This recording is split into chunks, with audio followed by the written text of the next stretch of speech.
बिस्मिल्लाहिर्रहमानिर्रहीम। अस्सलाम वालेकुम प्री केजी 1। कैसे हैं आप सब? मैं हूँ आपकी टीचर सदफ और ये है हमारा उर्दू का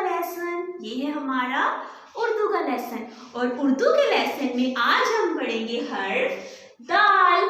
ये कौन सा हर्फ है? ये है दाल। ये कौन सा हर्फ है? हर्फ दाल। दुम्बा भागा खाने दाना, दाल की कमर को गोल बनाना।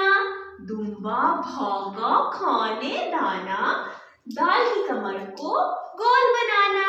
दाल से दवार, दाल से दीवार, दाल से दरख्त, दाल से दरवाजा, दाल से दवात, दाल से दीवार, दाल से दरख्त, दाल से दरवाजा।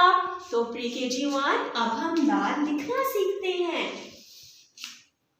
इस नुक्ते से शुरू करना है और इसको गोल बनाना है और लाइन पे लाना है। ये है हर्फ दाल।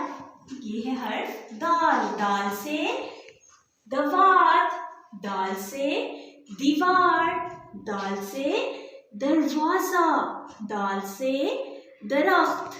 प्री केजी 1 अब टीचर के साथ पढ़े। दुम्बा भागा खाने दाना, दाल की कमर को गोल बनाना। दाल से दवात, दाल से दीवार, दाल से दरवाजा, दाल से दरख्त। ओके प्री केजी 1, इंशाल्लाह अब हम अपनी अगली वीडियो में अगले हर्फ के साथ मिलेंगे। तब तक के लिए अपना ख्याल रखिएगा। अल्लाह हाफिज।